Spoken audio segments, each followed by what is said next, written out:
In this lesson, we'll begin the process of painting our avatar by applying some base colors that we'll sample from our photo reference. So let's go ahead and dive back in. So in the previous lesson, we began applying our line work onto our sketch layer of our 2D avatar. And we discussed the importance of maintaining our line work and how it'll read visually at a smaller size, things like the thickness and line weight of our line work. So with that said, let's go ahead and just see how that all registers visually, and we're just going to zoom out a couple times. And it's looking really good. We don't have any areas where we feel like the lines are becoming too muddled or running into each other and just really appearing confusing or muddy. So now we're ready to begin adding some color and begin painting our avatar. So let's go ahead and zoom back in here. Now there are a number of ways you could go about painting your avatar. You could start off in grayscale, adding some just base values and building up your values from just in grayscale and then begin coloring. We're going to go ahead and dive right into color, and we're going to begin by adding just some base colors. Now, one way that we could do this is by actually sampling directly from our photo reference over here.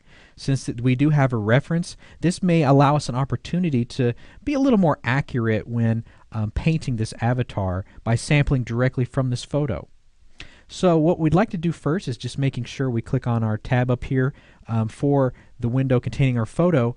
And I'm just looking at this, and before we even think about sampling, let's go ahead and maybe simplify this photo as a whole to really narrow down what are some of the key colors or base colors that we need to grab. So with that said, let's go up here to Filter, and we're going to go down to where it says Blur, and then we're going to go to Smart Blur. So this is going to bring up some settings here in our Smart Blur dialog box that we can control to really just simplify this image as a whole. Now I may want to go ahead and zoom out just once there, just so I can see that head completely in the preview window. And let's go ahead and just try and simplify this. I may want to start with the radius, and I'm just going to bring it up some, just a little. And let's try and see what we can do with the threshold. So you'll notice how the face is just becoming a little more simplified. Some of those details are being lost. Now there's no magic specific combination of numbers. It ultimately depends on the overall resolution of the image you're working with. So I'm just kind of adjusting this, and I'm starting to see just some more simplification happening here in the face, which is great because we want to sample from some specific areas when applying our base colors. So that's looking pretty good. Let's go ahead and click OK, and we can see how our image has changed over here to the screen left.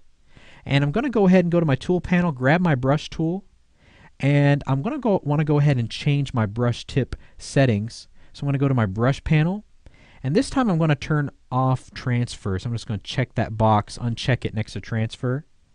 And we can go ahead and leave shape dynamics on with pin pressure set. Basically, I'm doing this because I don't really need the ability to control my opacity and flow. I just want to apply just some flat, solid color to my image.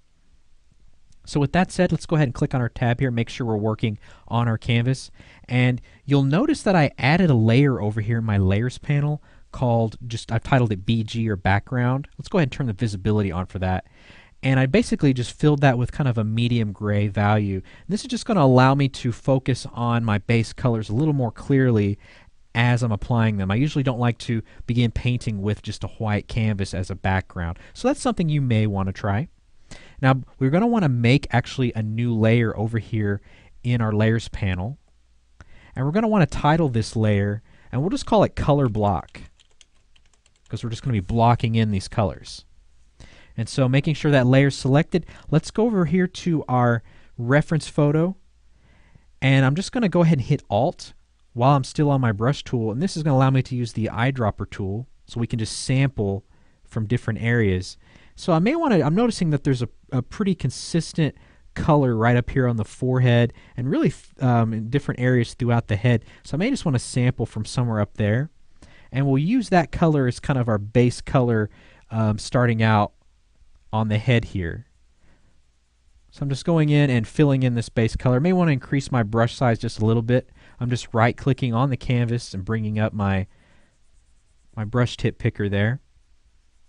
Now don't worry about it being absolutely perfect or staying within the confines of your line work. You can always come back and clean that up later on.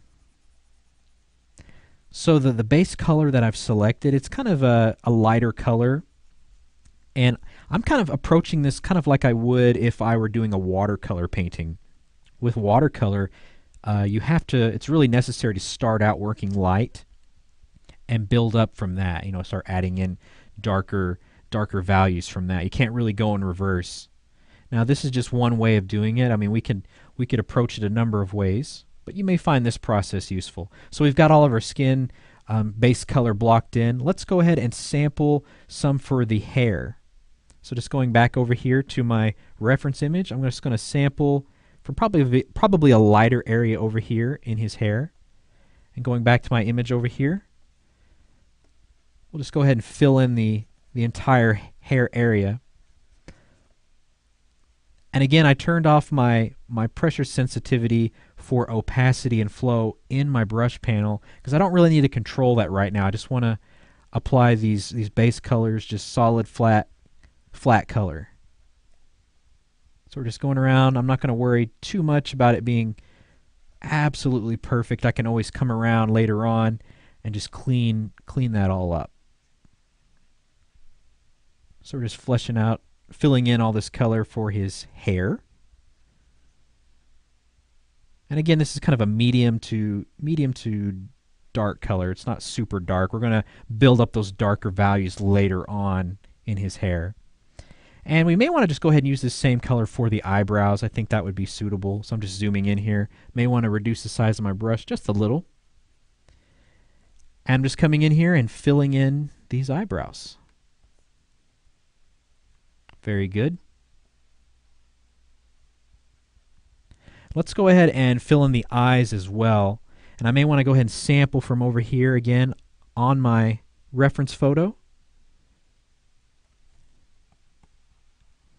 His eyes are kind of dark, so we'll kind of start out with a darker color there. They're pretty dark to begin with. And for the whites of the eyes, we'll just start out at white.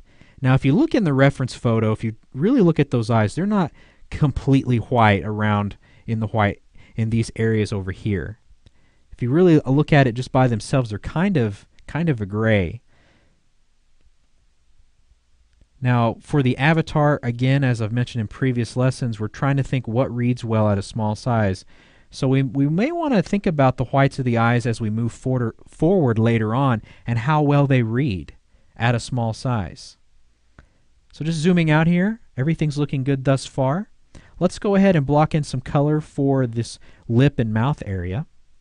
So let's come over here and sample from our reference photo. And I think we've got a good base color here for the lips. So again, having these base colors is just going to allow us to really have a nice foundation for when we begin building up a lot of contrast, adding in shadows, just building up our colors and values later on. This just gives us a nice starting point. Let's go ahead and work in the teeth here, just adding some white for that. And we may want to sample for the tongue as well.